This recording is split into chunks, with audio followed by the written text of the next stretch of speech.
El saludo para ustedes, para todos los seguidores de Consejo Sano. Ya iniciamos una nueva emisión y lo hacemos con el privilegio de compartir con ustedes conocimientos asociados con la salud humana. Y desde el comienzo declaro el tema que hoy abordamos: crisis psicógenas no epilépticas. Aclaramos más adelante el porqué del apellido. Está con nosotros el doctor Omar González. Bienvenido. Muchas gracias. Doctor, crisis psicógenas no epilépticas. Creo que el término psicógenas pues nos lleva a preguntar en qué consiste, qué indica, a qué se refiere. Bueno, el término psicógeno significa que son originados por el funcionamiento de la psiquis del individuo, de la persona. Y no epilépticas, bueno, vamos a decir que, en primer lugar, ¿qué cosa sería lo epiléptico? ¿Qué sería una crisis que sí es epiléptica? Bueno, la epilepsia consiste en que un grupo de neuronas en el cerebro, en un cierto lugar del cerebro, de pronto se rebelan, ¿no? Se desmarcan del resto de la actividad eléctrica normal de todo el encéfalo del cerebro y empiezan a disparar descargas eléctricas de manera arbitraria. Eso es una crisis, y entonces se genera lo que es la famosa crisis, con las famosas convulsiones que todos conocen o que muchas personas conocen de una crisis de epilepsia. En este caso, cuando hablamos de crisis psicógenas no epilépticas, son ataques que también son súbitos, paroxísticos, que sobrecogen a la persona en ese momento, pero que, a diferencia de la crisis de epilepsia, su cerebro está tranquilo. O sea, cuando se monitoriza la actividad eléctrica de todas las neuronas del cerebro, no hay ninguna descarga eléctrica anormal. Desde el punto de vista fisiológico de la electrogénesis del cerebro, si le hacen un electroencefalograma a esa persona en el momento que tiene la crisis, esa supuesta crisis, la actividad que se registra es una actividad fisiológica normal, como la de una persona que no tiene ningún tipo de crisis en ese momento, y por eso se le llama crisis psicógenas no epilépticas, porque son eventos que simulan muy bien una epilepsia, pero que, a diferencia de la epilepsia, no hay ningún trastorno orgánico eléctrico en el funcionamiento del cerebro, sino que todo se basa en una alteración funcional de la psiquis del individuo. De manera que el cuadro psicógeno que padece esa persona es muy parecido al cuadro de un ataque de epilepsia. Muchas veces, desde el punto de vista clínico, es indistinguible. Sí. Se necesitan pruebas especiales para hacer la diferencia. Por ejemplo, ingresar al paciente en una sala de videotelemetría, donde se hace un registro simultáneo con una cámara que está visualizando a la persona 24 todas las horas del día, y a la vez está acoplado todos los electrodos en su cabeza, como si fuera un electroencefalograma que lo tiene puesto permanentemente, y registra la actividad eléctrica del cerebro de la persona en una computadora. Y cuando se hace una comparación, o sea, se coteja, se trata de hacer una relación electroclínica entre lo que el paciente está experimentando en esa crisis y cómo está la actividad eléctrica en ese momento. Es la única forma a veces de diferenciar y de dilucidar de que realmente se trata de una crisis psicógena no epiléptica. Lo que no quiere decir que alguien que padezca pues epilepsia en algún momento no afronte una crisis epigénica, profesor. La epilepsia no excluye la posibilidad de que ocurran también en un paciente con epilepsia crisis psicógenas no epilépticas. Psicógenas, quise decir. Sí, pues la puede experimentar. Un paciente con epilepsia puede experimentar ambas cosas en diferentes momentos.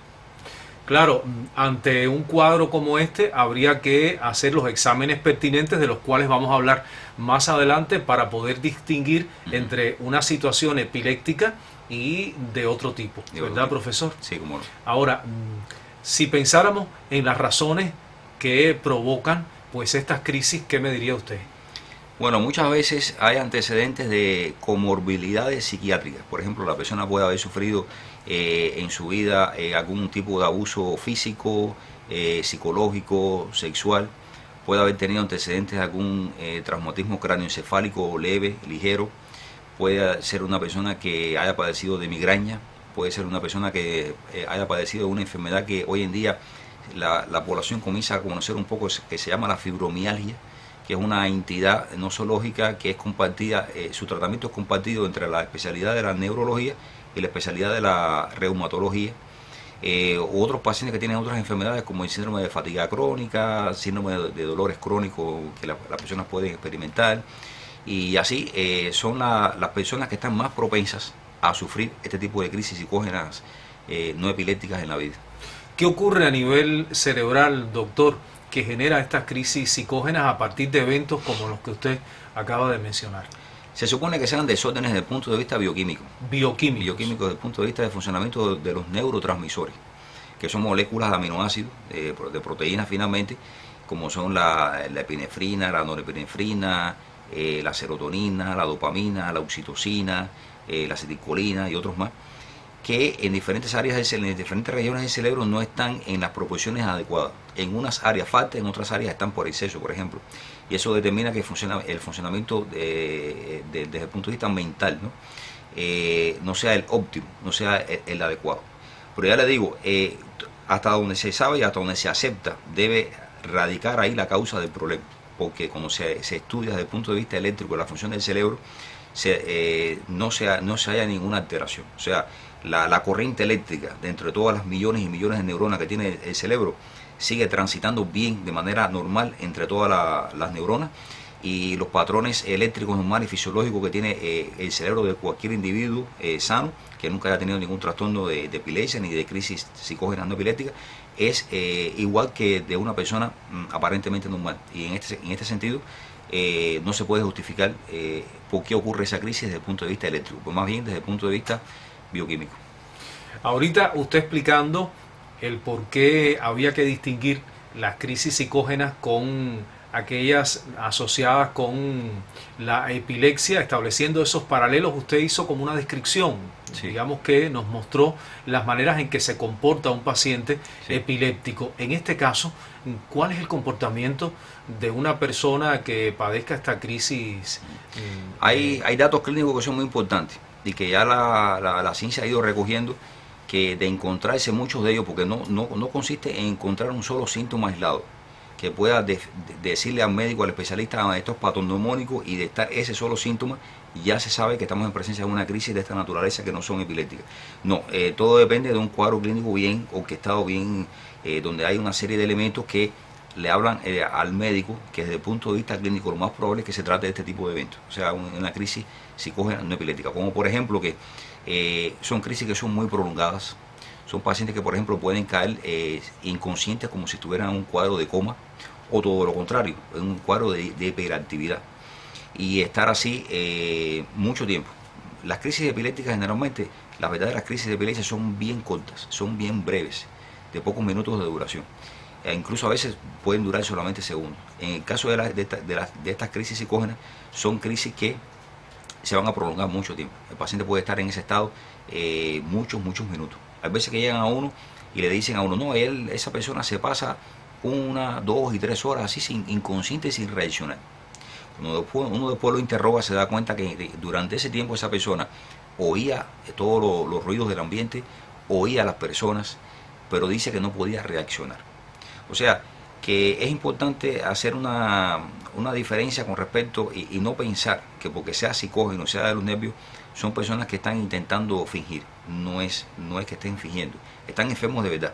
Tienen una alteración funcional, no orgánica, porque no hay un foco epiléptico, no hay una fractura, no hay un tumor, no hay un ictus, no hay una malformación cerebral, no hay ninguna cosa de esa que uno pueda decir, mira, se halló en una resonancia, en una tomografía, la lesión estructural que desencadenaba las crisis psicógenas. No, pero a la vez al paciente le es imposible evitar que le surjan y que le aparezcan estos eventos. O sea, él no tiene dominio para prevenirlo. Es decir, que surge y el paciente se encuentra sin recursos para poder, digamos, liberarse de esa crisis. Nos interesa muchísimo el tópico de hoy, doctor. Hacemos un receso breve y de inmediato regresamos. Insistimos para que se mantengan con nosotros en Consejo Sano.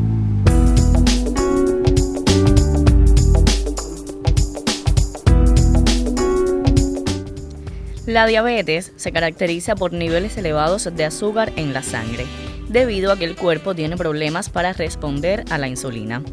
Una alimentación adecuada no solo contribuye a equilibrar la glucosa, también ayuda a mantener un peso saludable y a reducir el riesgo de complicaciones futuras. Los alimentos ultraprocesados, las grasas trans, las bebidas alcohólicas dulces y los almíbares son algunos alimentos a evitar en la diabetes. Conviene optar por frutas enteras en porciones moderadas. También es mejor incluir productos integrales como alternativa a los ultraprocesados sin fibra. Para la Asociación Americana de Diabetes, no hay una regla universal sobre cuánto alcohol puede beber una persona con diabetes. Sin embargo, entre los productos a evitar, las bebidas alcohólicas dulces integran la lista.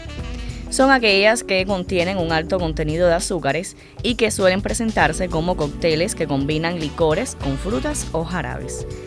Si se va a consumir alcohol, la elección tendría que ser los vinos secos o los destilados puros, siempre en cantidades moderadas y acompañados de comida.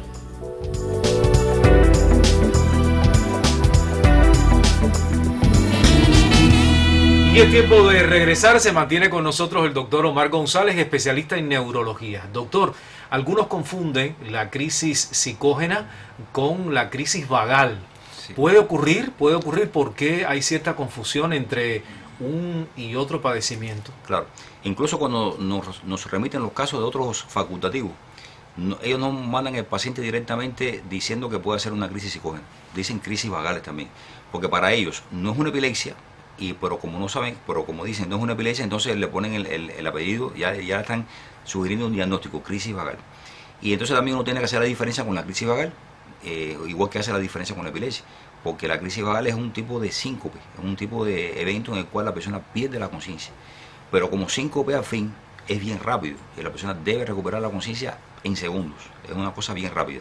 O sea, no hay crisis vagales que tenga al paciente inmóvil, inerte, por 1 hora, media hora, 45 minutos, ya eso no es crisis vagal.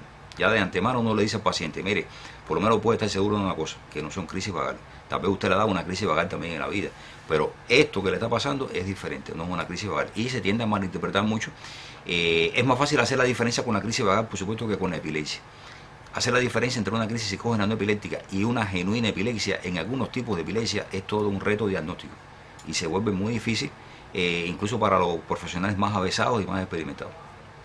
Hay que realmente hacer un estudio, digamos, buscando Sí. la manera de encontrar un diagnóstico lo más certero posible, porque estos comportamientos y estas reacciones humanas como que son muy similares, doctor. Sí, sí. Es lo que entiendo a partir de sus explicaciones. Algunas son fáciles de descartar y otras son difíciles. Hay que dar un tiempo, paciente, probar con diferentes tratamientos y a la larga después uno se decanta y uno dice finalmente lo que yo pensé no era o lo que yo pensé sí era.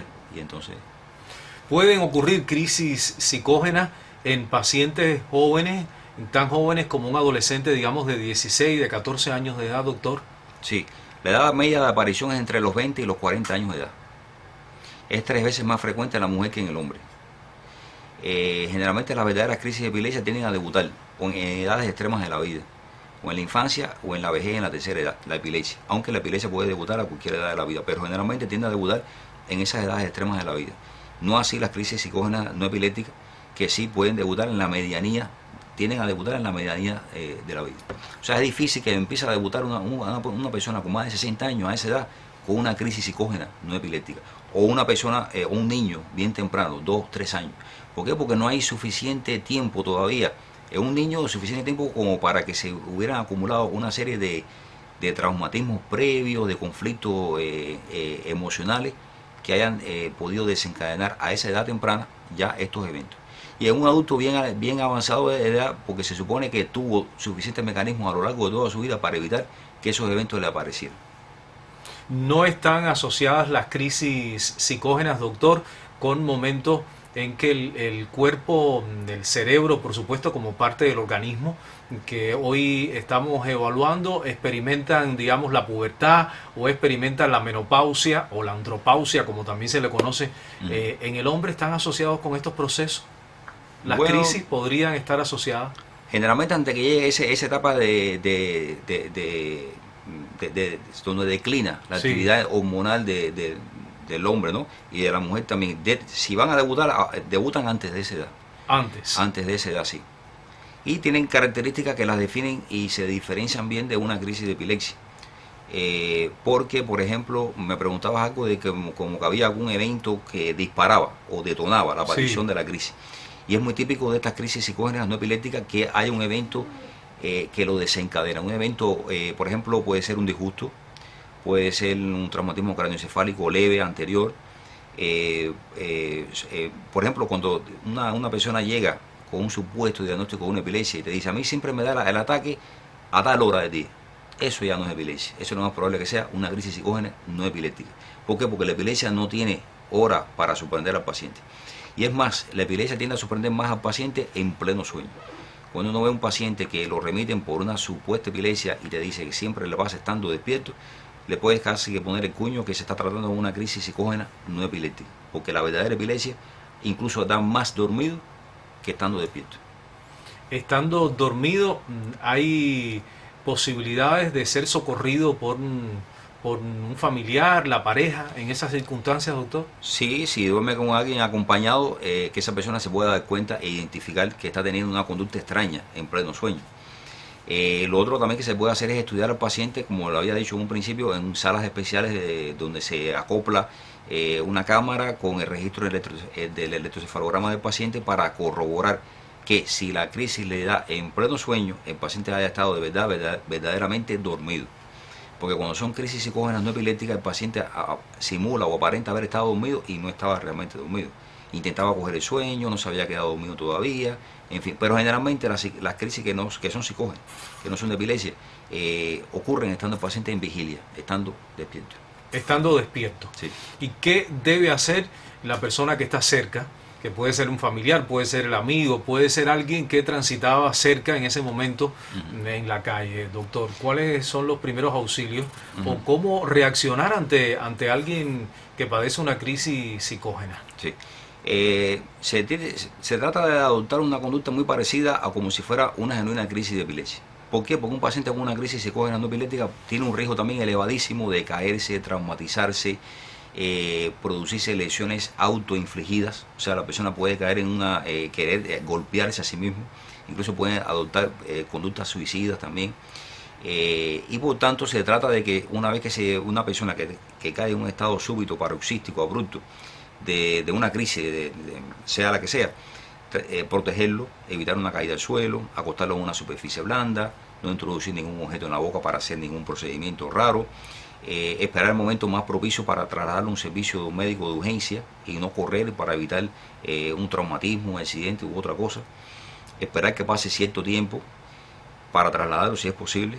En el caso de las crisis psicógenas, como son tan duraderas, va a dar tiempo con calma de trasladarlo, si es que está medio en una actitud de inerte, inmóvil, y trasladarlo en un vehículo, porque generalmente cuando es psicógeno, aunque aparente está muy grave la persona sigue respirando bien, sus parámetros vitales están muy bien, la presión está bien, el pulso está bien, la saturación de oxígeno, de la hemoglobina está muy bien, todo esas cosas hay que medirlas, las tienen que medir los médicos una vez que los pacientes llegan a un cuerpo de guardia.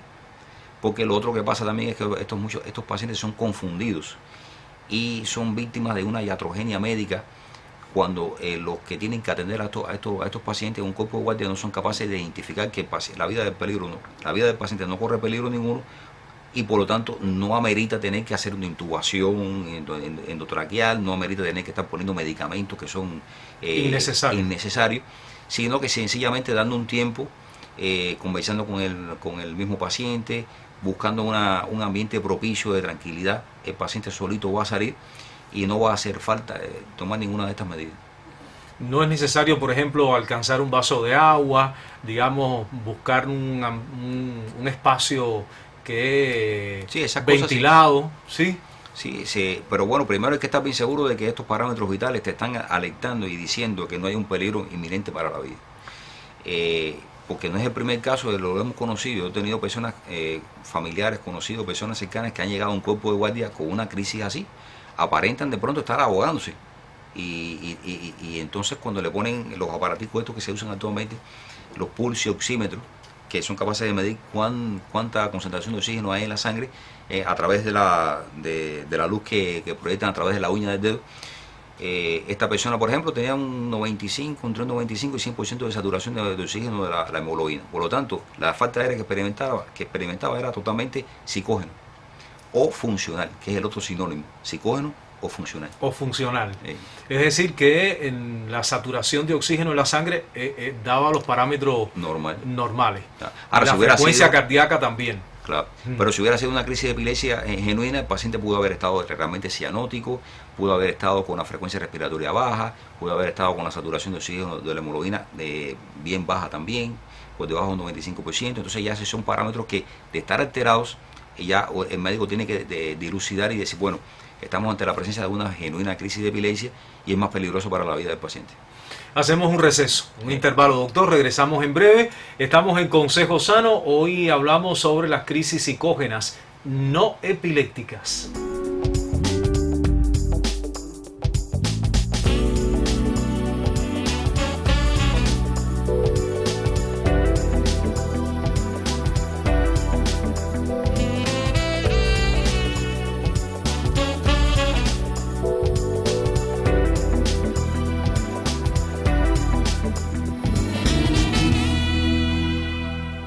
Y es tiempo de regresar. Se mantiene con nosotros el doctor Omar González. Los pacientes considerados psiquiátricos, doctor, ¿son quizás más propensos a padecer esta crisis psicógena?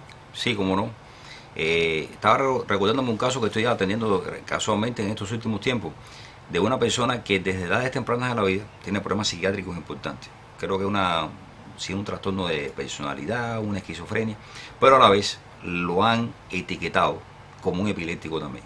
Porque ¿qué pasa? Que estos eventos paroxísticos que hacen estos pacientes psiquiátricos son muy parecidos, a veces remedan una genuina convulsión de epilepsia. Y como le decía al principio, solamente se precisa hacer un estudio bien detallado y concienzudo de donde se necesita acudir a la alta tecnología para hacer la disquisición y la diferencia. Entonces ya es muy frecuente ver pacientes que tienen un trastorno psicógeno y que ya están estigmatizados de padecer también de una epilepsia.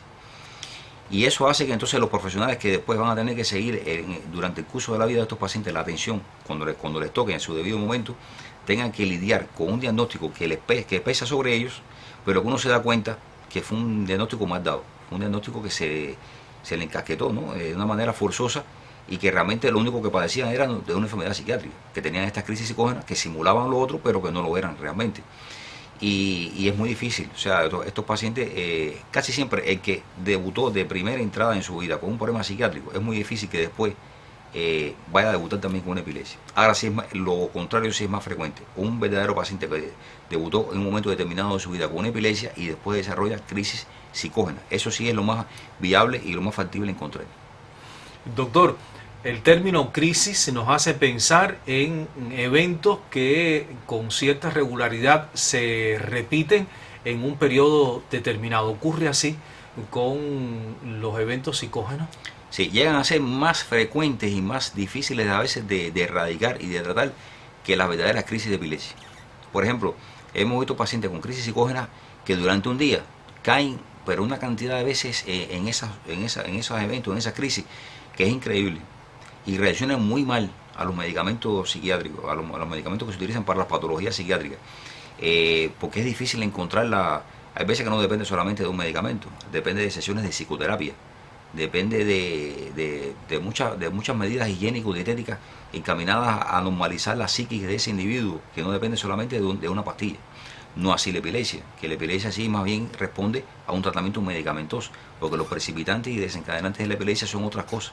En el caso de las crisis psicógenas, los desencadenantes son indisposición anímica, una depresión subyacente, una circunstancia externa extrínseca a su vida, pero en el caso de la epilepsia son otras cosas, por ejemplo, como una fiebre, como una violación del tratamiento, como una infección, como el consumo de alcohol.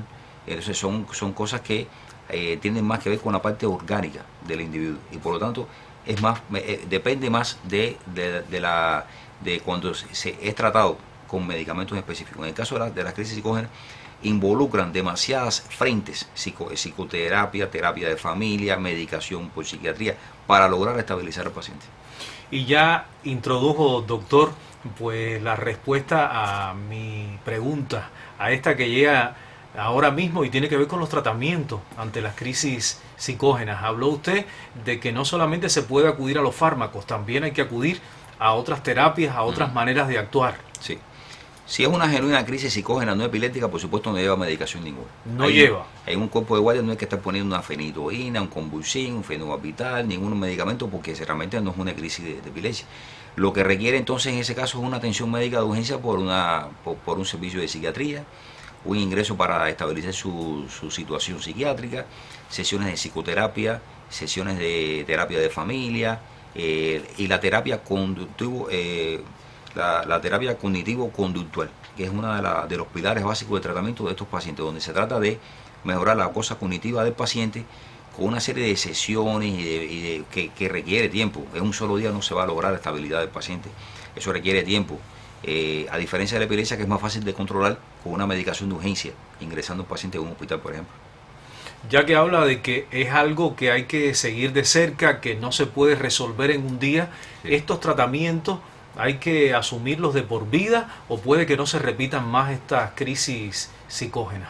Hay que asumirlos de por vida. Hay que hacer no solamente un tratamiento para erradicarlos en ese momento y minimizarlos a la máxima expresión, sino también después un tratamiento preventivo profiláctico para evitar que el paciente recaiga continuamente con estos eventos.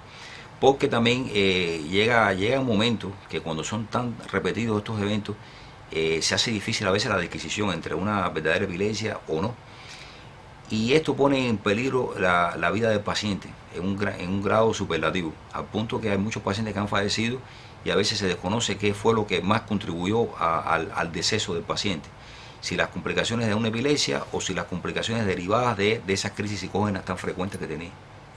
Nos quedan solo unos segundos de programa, doctor, pero quiero preguntarle, ¿es importante que esa persona que ha padecido crisis psicógena, que conoce incluso las causas, están identificadas, hay tratamientos, etcétera, pues asuma una vida, digamos, emocionalmente equilibrada, útil ante, digamos, las capacidades desde el punto de vista cognitivo que pueda tener, los aportes que pueda hacer desde el punto de vista familiar, de afecto? ¿Es importante esas esferas de la existencia también? Claro, estos pacientes son perfectamente rehabilitables y tratables.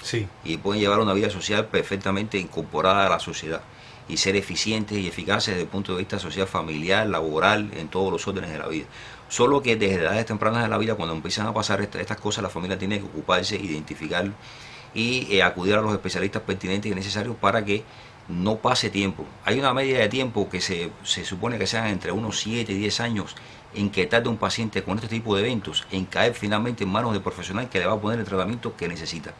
Porque antes de eso van a ser confundidos con las crisis vagales, van a ser confundidos con epilepsia, y entonces van a ser o no atendidos en cuenta, no tratados para nada o tratados de manera excesiva, con medicamentos que no necesitan. Y que eso va a generar otras consecuencias negativas para el organismo. O sea que la atención precoz y el ocuparse de esto y no cansarse en buscar hasta que se halle y se dé con el diagnóstico preciso de la enfermedad. Agradecidos todos por su presencia hoy en el programa, doctor. Pues nada. También el agradecimiento a nuestro público que nos sigue cada semana. Regresamos dentro de 7 días para compartir otro consejo sano.